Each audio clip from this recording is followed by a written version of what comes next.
Hi hello Katan ക്യാമറയുടെ പുതിയൊരു വീഡിയോയിലേക്ക് എല്ലാവർക്കും സ്വാഗതം. ഞാൻ ഏറ്റവും കൂടുതൽ കാത്തിരിക്കുന്ന ഒരു സിനിമയാണ് ഖലീഫ. പൃഥ്വിരാജിന്റെ സിനിമയാണ് ഖലീഫ. അതിന്റെ ഒരു ഗ്ലിംസ് വന്നിട്ടുണ്ടായിരുന്നു with a background score blood line എന്ന് പറഞ്ഞിട്ട്.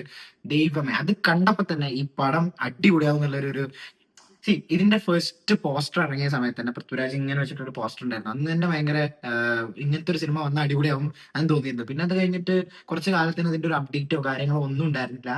ആൻഡ് പെട്ടെന്ന് ഒരു ദിവസം ഒരു ഗ്ലിംസ് പുറത്തു വിട്ടു. അതിന്റെ കുറച്ച് 10 ദിവസമായിട്ട് ഷൂട്ടിന്റെ ഒരു ഗ്ലിംസ് ആയിരുന്നു അത്. അതായിരുന്നു നമ്മൾ കണ്ടിട്ടുള്ള ബ്ലഡ് ലൈൻ എന്ന് പറഞ്ഞിട്ടുള്ള ആ സംഭവം. അതില് ഒരു ക്യാരക്ടർ നെയിം മെൻഷൻ ചെയ്യുന്നുണ്ട്. മമ്പറക്കൽ അഹമ്മദ് അലി. ആളുടെ ഗ്രാൻഡ് സൺ ആണ് ആമിർ അലി, പൃഥ്വിരാജ് ചെയ്യുന്ന റോൾ എന്ന് പറഞ്ഞു. അപ്പൊ അന്ന് മുതലേ ഒരുപാട് എന്താ പറയാ സ്പെക്കുലേഷൻസും കാര്യങ്ങളും ഉണ്ടായിരുന്നു. ഇത് മമ്മൂക്ക ആയിരിക്കും ചെയ്യണ്ടാവുക, ലാലേട്ടനായിരിക്കും ചെയ്യണ്ടാവുക, അങ്ങനെ ഒരുപാട്. അതിന്റെ ഇടയിൽ മമ്മൂക്കയാണ് ചെയ്യണമെന്ന് പറഞ്ഞ ഒരുപാട് റൂമേഴ്സ് വന്നു. and അത് അതിന്റെ കാര്യത്തിൽ ഒരു തീരുമാനമായില്ല. പിന്നെ ഇത് ഇപ്പൊ അടുത്ത് ലാലേട്ടനാണ് ചെയ്യണമെന്ന് പറഞ്ഞ ഒരുപാട് റൂമേഴ്സ് സോഷ്യൽ മീഡിയ തുറന്നു കഴിഞ്ഞാൽ ലാലേട്ടന്റെ മറ്റേ എന്താ പറയാ എമ്പുരാനിലെ മറ്റേ ഇത് പൃഥ്വിരാജ് എന്നൊക്കെ വെച്ചാൽ കുറെ പോസ്റ്റും കാര്യങ്ങളും കണ്ടായിരുന്നു കേട്ടോ. ആൻഡ് ഇന്ന് ഒഫീഷ്യലി ലാലേട്ടനും പൃഥ്വിരാജും എല്ലാവരും ഇട്ടിട്ടുണ്ട്. മമ്പറക്കൽ അഹമ്മദ് അലി ആയിട്ട് മോഹൻലാലാണ് വരുന്നത് എന്നുള്ളത്. സിനിമയ്ക്ക് ഒരുപാട് എന്താ പറയാ, അല്ലെങ്കിൽ ഞാൻ ഭയങ്കര എക്സൈറ്റഡ് ആണ് ഈ സിനിമ കാണാൻ വേണ്ടിയിട്ട്. ഇപ്പൊ ഒരു ഹൈപ്പ് കൂടി. ആൻഡ് ഇനി വരുന്ന ദിവസങ്ങളൊക്കെ ആ ഹൈപ്പ് തന്നെ ആയിരിക്കും സിനിമ ഉണ്ടാവുക. അപ്പൊ പോസ്റ്റർ ഉണ്ടായിരുന്നു, ഒരു കൈയൊക്കെ വെച്ചിട്ട് അതിൽ സിഗരറ്റും പിന്നെ ഇപ്പുറത്ത് ഗോൾഡ്. ആൻഡ് അതിന്റെ ടാഗ് ലൈൻ ഇതാ: before gold the was blood. And part 1 the intro and part 2 his rain. അപ്പൊ പാർട്ട് 1 പൃഥ്വിരാജിന്റെ ആമിർ അലി എന്ന് പറഞ്ഞിട്ടുള്ള ക്യാരക്ടറുടെ കൂടെ മമ്പറക്കൽ അഹമ്മദ് അലി ആയിട്ട് മോഹൻലാലും ഉണ്ടാവും ഒരു ക്യാമിയോ റോളില്. ആൻഡ് പാർട്ട് 2 വിൽ ബി മോഹൻലാലിന്റെ സിനിമ, ലാലേട്ടന്റെ സിനിമ. ആൻഡ് ഇത് ഉഷാറാവും. എന്താ വെച്ച് കഴിഞ്ഞാല് ഗാങ്സ്റ്റർ പടം അല്ലെങ്കിൽ ഒരു സ്മഗ്ലിംഗ് പടം, അതിനൊരു പ്രത്യേക തരം ഒരു വൈബാണ് ആക്ച്വലി. അത് കാണുമ്പോൾ തന്നെ അതിന്റെ ഒരു ഫീല് വേറെയാണല്ലോ. അതിൽ കുറച്ച് ഹൈ മൊമെന്റ്സും ആക്ഷൻ സീക്വൻസും ഒരു പാക്ട് കൊമേഴ്ഷ്യൽ പടമാണ്. ഒരു സ്മഗ്ലിംഗ് ഇതൊക്കെ ബേസ് ചെയ്ത് പോകുമ്പോൾ അത് കാണാൻ ഭയങ്കര രസം. എനിക്ക് അങ്ങനത്തെ സിനിമകൾ ഭയങ്കര ഇഷ്ടമാണ്. ഇവൻ ലാലേട്ടന്റെ 20-ാം നൂറ്റാണ്ട്, സാഗർ ഇലിയസാക്കി, ഇങ്ങനെ രാജാവിന്റെ മകൻ, ഇതൊക്കെ കാണുമ്പോൾ തന്നെ നമ്മളിങ്ങനെ വീണ്ടും വീണ്ടും വീണ്ടും ഇങ്ങനെ കാണാൻ തോന്നിപ്പിക്കുന്ന സിനിമകളാണ് ഇതൊക്കെ. അപ്പൊ ആ ഒരു എന്താ പറയാ, അങ്ങനത്തെ ഒരു സ്റ്റോറി ലൈനും കാര്യങ്ങളും വെച്ചിട്ടൊരു സിനിമ വീണ്ടും വരുന്നു എന്ന് കേൾക്കുമ്പോൾ അത് രസമായിരിക്കും. അതാണ് അത്രേ എന്ന് പറയുള്ളൂ.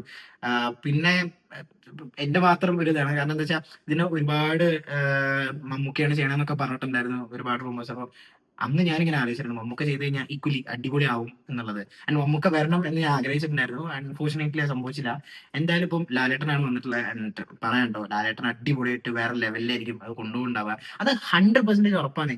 ഐ മീൻ, അത് ഇപ്പൊ തന്നെ ഞാനിങ്ങനെ ഇമാജിൻ ചെയ്യാൻ തുടങ്ങി ലാലേട്ടൻ ഇങ്ങനെയൊക്കെ വരികയാണെങ്കിൽ. ആൻഡ് എക്സിൽ ഒരു പോസ്റ്റ് കണ്ടിട്ടുണ്ടായിരുന്നു ഇപ്പൊ അടുത്ത് റൂമേഴ്സ് ഉള്ള സമയത്ത്. ഇപ്പൊ അടുത്ത് പറഞ്ഞ ഇന്നലെ ഞാൻ വിട്ട ലാലേട്ടന്റെ ഒരു ഡി ഏജിങ് എ വെച്ചിട്ട് ഒരു പരിപാടി ചെയ്യാം എന്നുള്ള. അങ്ങനെ ഇപ്പൊ ഇതിന്റെ സെക്കൻഡ് പാർട്ട് എന്ന് പറയുന്നത് ലാലേട്ടന്റെ മാത്രം. അപ്പൊ ഒരു പാസ്റ്റ് സ്റ്റോറി ആയിരിക്കും കംപ്ലീറ്റ്. അതിൽ ലാലേട്ടന്റെ യങ് വേർഷൻ കാണിക്കുന്ന സമയത്ത് അതൊക്കെ എനിക്ക് ഏത് സിനിമ എനിക്ക് ഓർമ്മയില്ല. ഒരു പോസ്റ്റ് ഉണ്ടായിരുന്നു. അത് ഞാൻ പറ്റുകയാണെങ്കിൽ കൂടെ കിട്ടുകയാണെന്നുണ്ടെങ്കിൽ ഇവിടെ പിൻ ചെയ്യാം. അപ്പോൾ അതിൽ സിഗരറ്റ് വെച്ചിട്ടുള്ള ഒരു സംഭവം ഉണ്ടായിരുന്നു, ഒരു റെട്രോ പരിപാടി. അങ്ങനെ ഡി എ ചെയ്തിട്ടൊക്കെ ചെയ്യാം, അങ്ങനെയൊക്കെ ഒരു പോസിബിലിറ്റി ഉണ്ട് എന്ന് പറഞ്ഞിട്ട് ഫാൻസിന്റെ ഒരു ഡിസ്കഷൻ. അതൊക്കെ കണ്ടപ്പോൾ ഞാൻ വിചാരിച്ചു, ഓക്കെ ഇങ്ങനെയൊക്കെ വരികയാണെന്നുണ്ടെങ്കിൽ മോനെ തിയേറ്ററിൽ നിന്നൊക്കെ കാണുന്ന സമയത്ത് വേറെ ഫീൽ ആയിരിക്കും.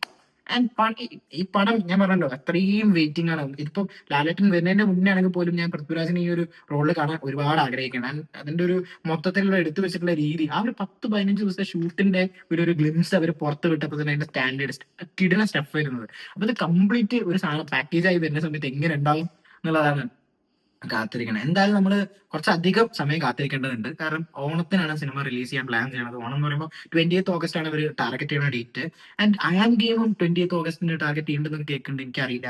അതും ഇതേ പറഞ്ഞ പോലെ ഒരുപാട് കാത്തിരിക്കുന്ന സിനിമ. അത് സ്റ്റൈലിഷ് പടമാണ്. അപ്പോൾ എനിക്ക് അതിനൊരു സോളോ റിലീസ് ആയിട്ട് തന്നെ കിട്ടണം വേറെ ദിവസം. അപ്പോൾ ഞാൻ പറയുകയാണെങ്കിൽ അത് വേറെ ദിവസം അല്ലെങ്കിൽ ഇത് വേറൊരു ദിവസം റിലീസിന് വെക്കായിരിക്കും കുറച്ചും കൂടെ എൻ്റെ ഒരു അഭിപ്രായം കേട്ടോ. നിങ്ങൾക്ക് എന്താ തോന്നുന്നത് നിങ്ങൾ കമന്റ് ബോക്സിൽ ഷെയർ ചെയ്യുക. എന്തായാലും ഇത് പൊളിക്കും, ഇത് നമ്മൾ പൊളിക്കും എന്തായാലും തിയേറ്ററിൽ. ഉഷാറാവട്ടെ. എന്തായാലും അത്രേ ഉള്ളൂ ഇന്നത്തെ വീഡിയോ.